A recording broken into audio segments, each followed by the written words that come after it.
বিএনপির অন্যতম সাংগঠনিক সম্পাদক, বিশেষ করে কিশোরগঞ্জের বিভিন্ন কাজের সাথে আমি জানি যে সবচেয়ে বেশি সম্পৃক্ত। কিশোরগঞ্জের কোনো কাজের ব্যাপারে আমার মনে হয় না যে আলমের কাছে যে কেউ ফিরে আসছে।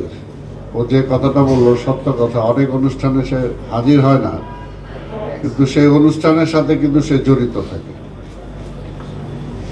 বিশিষ্ট শিল্পপতি আলম, উপস্থিত সাংবাদিকদের নেতা জালাল ভাই, মোল্লা জালাল ভাই, আমাদের কুদ্দুস আফরাদ ভাই সহ অন্যান্য নেতৃবৃন্দ, সমবেত ভাই ও বোনেরা, আসসালামু আলাইকুম। আসলে সর্বশেষ বক্তা হওয়ার কষ্টটা হলো এটাই যে সব বক্তা হয় একটু আরো বেশি ভালো বলে ফেলছে, এরপরে আমার বক্তব্য হয়তো ভালো লাগবে না। যাই হোক, আমি কিশোরগঞ্জ এই ফোরামকে ধন্যবাদ জানাই যে প্রতিটা সময় আমাকে আপনারা স্মরণ করেছেন এবং আমি চেষ্টা করেছি। শুধু প্রেস ক্লাবে না, আপনারা এর আগে এডি হলে করেছেন, সেখানেও আমি হাজির হয়েছিলাম।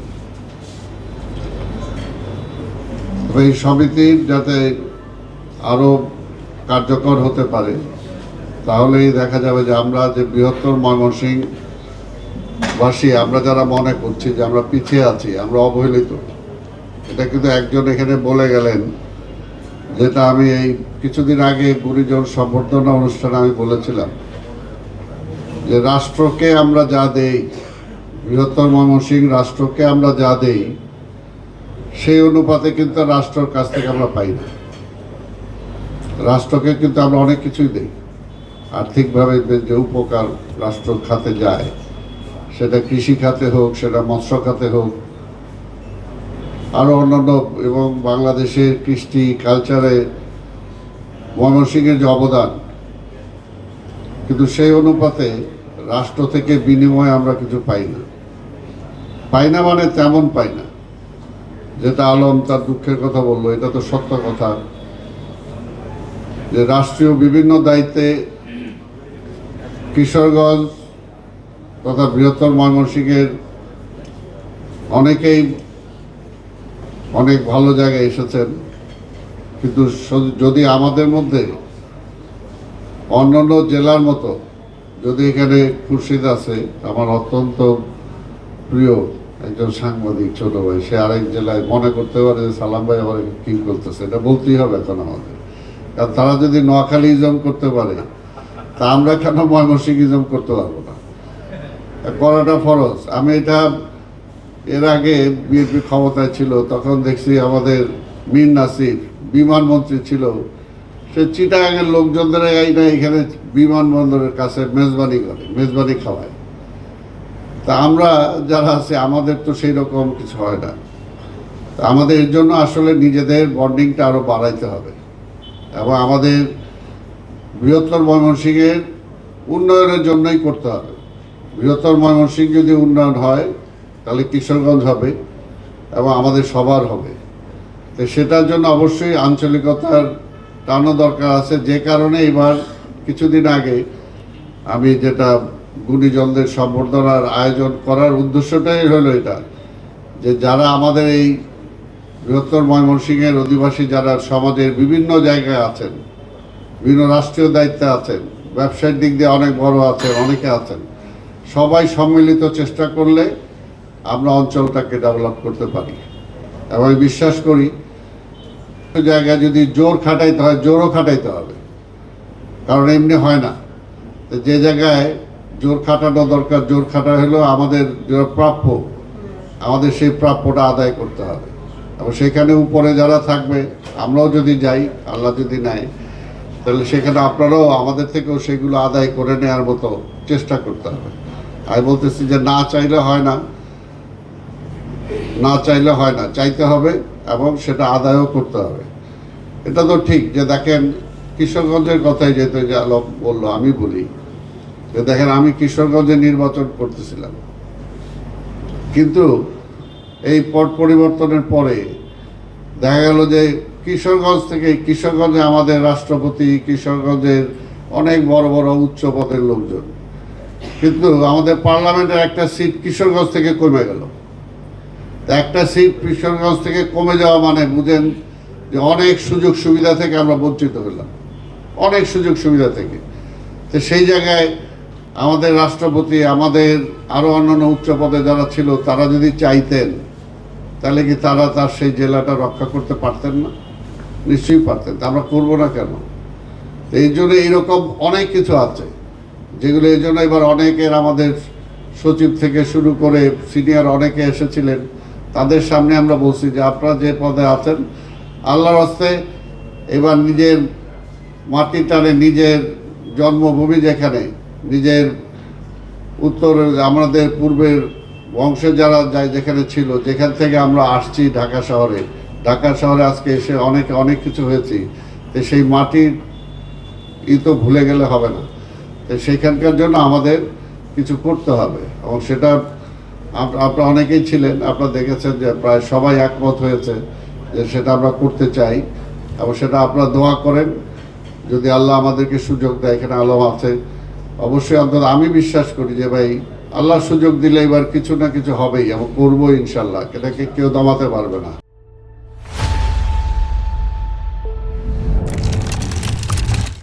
সেটার জন্য আপনাদেরও সবার সহযোগিতা লাগবে, চাইতে হবে, করতে হবে। এবং সেটা সাংবাদিক ভাইরা তো সেটার জন্য আপনারা একটা প্রেশার গ্রুপ হিসাবে কাজ করতে হবে, যে যেখানে যে মন্ত্রণালয় থাক, আপনার দরকার হলে সেই মন্ত্রণালয়ে যাইতে হবে, সেগুলোর জন্য বলতে হবে, সেগুলো লিখতে হবে। তাহলে দেখা যাবে যে অনেক কিছু আমাদের করা সম্ভব। আমাদের ময়মনসিংহ শহর তেমন তো কোনো কিছু ডেভেলপ হয়নি। কিশোরগঞ্জের আজকের কী অবস্থা, এটা তো ওই যেটাই বললাম যে কিশোরগঞ্জ থেকে যত ইনকাম রাষ্ট্র নিচ্ছে এবং এটাকে আরও ইনকাম আমাদের বাড়ানো যায়, সেদিকে কিন্তু আমাদের পর্যটন ক্ষেত্রে কিন্তু এখানে একটা বিশাল সম্ভাবনা আমাদের আছে। কিন্তু সেইখানে আমাদের এখানে পর্যটনের সচিবও কিন্তু আমাদের এখানে কিশোরগঞ্জ থেকে ছিল, কিন্তু যেরকম সরকারি সুযোগ সুবিধা সেখানে যাওয়া দরকার বা এইগুলো চিন্তা করে আমরা সেখানে পর্যটন শিল্পটাকে আরও কীভাবে কাজে লাগানো যায়, উন্নত করা যায়, যাতায়াত ব্যবস্থাটাকে আরও সহজ করা যায়, সেই সমস্ত ব্যাপারে কিন্তু কোনো চিন্তা সেইভাবে হয় নাই। তা আমাদেরকে সেই বিষয়গুলো করতে হবে। তা আমি সাংবাদিক ভাইদেরকে, বোনদেরকে আমরা ধন্যবাদ জানাই যে আজকে নতুন নাহিদের নেতৃত্বে, এর আগে মন্টুদা ছিল, মন্টুদা করছে, এর আগে তো আফরাদ ভাই করছে, তারপরে আমাদের মোল্লা জালাল ভাই করছে। তা এখন নতুন যারা আসছে তাদেরকে করতে হবে। আমাদের ওই যে মাসুদ পরে আসলো, এর জন্য বলছি তো তোমাদের সবাই মিলে সম্মিলিত হবে। আমরা জানি সবাই যে কে কোন দল করে রাজনীতিটা পড়ে, কিন্তু এখানে আমরা বৃহত্তর ময়মনসিংহবাসী, বৃহত্তর কিশোরগঞ্জবাসী, এইভাবে যদি আমরা নিজেরা কারণ একটা কিশোরগঞ্জের রাস্তা যদি ভালো হয়, এটা হাওরের প্রবলেম যদি কমানো যায়, বন্যার প্রবলেম যদি কমানো যায়, তাহলে ওটা শুধু বেনিফিট তো বিএনপি হবে না, এটা সবাই হবে, আওয়ামী লীগ হবে, জামাত, যার কথাই বলি না কেন সবাই হবে, এলাকাবাসী হবে। একটা চাকরি, আমাদের ছেলেমেয়েরা যেভাবে চাকরি পাওয়া দরকার হয় না, এই যে এখানে আমাদের একজন চার্টার অ্যাকাউন্টেন্ট, তার অতীতের নিয়ে সাইফুর রহমান সাহেবকে নিয়ে গর্ব করলেন, আমরাও করবি দল হিসাবে। কিন্তু পাশাপাশি এটাও চিন্তা করে যে সাইফুর রহমান তার সিলেটের জন্য যা করে গেছে অ্যাজ এ ফিনান্স মিনিস্টার, সেটা আমাদের জন্য করে নাই, সবার জন্য যেটা করা উচিত ছিল সেটা তো সে করে নাই। এটার জন্যই সবার, এখন যেহেতু অন্যরা করে না, তাই আমরাও করব, আমাদের আঞ্চলিকতাটা আমাদের মধ্যে আনতে হবে। যে সে আঞ্চলিকতাটা আমরা আনবো না কেন? এবং আমি বলি যে ভাই, আমি কিন্তু ওই মানুষ, যদি না দেয় জোর করে আদায় করতে হবে, যাইতে হবে, চাইতে হবে। ওই যে আলম বললো, শুনে নাই ওই বাটা, তারপরে দেখবো না আমরা ও কিভাবে কি করে। এটার জন্য আমাদেরকে সেই প্রচেষ্টাটা থাকতে হবে। প্রচেষ্টাটা থাকলে আমরা অবশ্যই আদায় করতে পারবো। আমরা যে বলছি যে এত বছর বাজেটের ডিপোজিট আছি আমরা, অর্থাৎ কিশোরগঞ্জ আমরা যা পাইতাম রাষ্ট্র থেকে আমরা কম পাইছি, কাজে এখন আমাদেরকে বেশি দিয়ে সেটা পোষাইতে হবে, বৃহত্তর ময়মনসিংহকে বেশি দিয়ে পোষাইতে হবে। সেটার জন্য আমরা চেষ্টা করতেছি। আপনারা আপনাদের ক্লাবের কথা, ইসের কথা বলছেন, আপনাদের অফিসের কথা বলছেন। আমার তো মনে হয় এর আগেও কিন্তু আমি আপনাদের কাছে আসছিলাম, বলছিলাম যে আপনারা একটা উদ্যোগ নেন, আপনারা চান না ডোনেশন চান, আমরা যে পারি 1 টাকা 2 টাকা 1 লাখ 2 লাখ যে যা পারি দিলে দিলে হয়ে যায়। আপনার উদ্যোগটা নিয়ে তারপরে বলেন যে আমরা এটা এই কাজটা শুরু করছি, এটার জন্য আমাদের এত টাকা দরকার, এইটার জন্য আমাদের ফান্ড দরকার, তারপর আমরা চেষ্টা করব সেটা করার জন্য। আর ভবিষ্যতে যদি বললাম তো, ভবিষ্যতে যদি আল্লাহ রাষ্ট্রীয় সুযোগ সুবিধা দেয়, ওই যে প্লটের কথা বলেছেন সেটাও অন্যরা যদি পায়, অন্য সিলেটের সমিতি যদি এখানে পায়, বা আজকের ওই যে নোয়াখালীর সমিতি যদি এখানে পায়, তাহলে আমাদের ময়মনসিংহ পাবে না কেন? কি খুশি পাবে না? তো সেটা তো পাইতে হবে, তো সেটা তো নিশ্চয়ই শিষ্টাচারের বাইরে হবে না। আর এই জন্যই বললাম যে সেটা আমরা চেষ্টা করব সেটা করার জন্য। আর ইতিমধ্যে আমরা আমাদের বৃহত্তর ময়মনসিংহ সমিতির বন্ডিংটা আরও বাড়ানোর জন্য ইতিমধ্যেই আপনারা শুনেছেন যে সে সময় ঘোষণা দিয়েছিলাম যে বৃহত্তর ময়মনসিংহ ক্লাব আমরা করতে যাচ্ছি ঢাকা শহরে। ইনশাআল্লাহ এটা অনেকটা কাজ আগাইছে, আমরা আরও কিছুদিনের মধ্যে আমরা আশা করি যে সেটা হয়ে যাবে। আলম, তোমাকেও বলছি যে এরকম যারা আছে ওই ধরনের সবাইকে নিয়ে, অর্থাৎ একটা বসার জায়গা যদি হয়, যে একটা অবসর সময় বৃহত্তর ময়মনসিংহের অ্যালিস্ট লোকগুলো, বড় লোকগুলো বা সাংবাদিকরা ওইখানে যদি আইসা বসলে কিন্তু আলাপ আলোচনা হবে। আর আলাপ আলোচনা হইলে কিন্তু তখন অনেক কিছু করার মতো স্পৃহা আসবে এবং সেই সময় করাও সম্ভব হবে। তো সেটাও আপনারা যারা সম্পৃক্ত থাকতে চান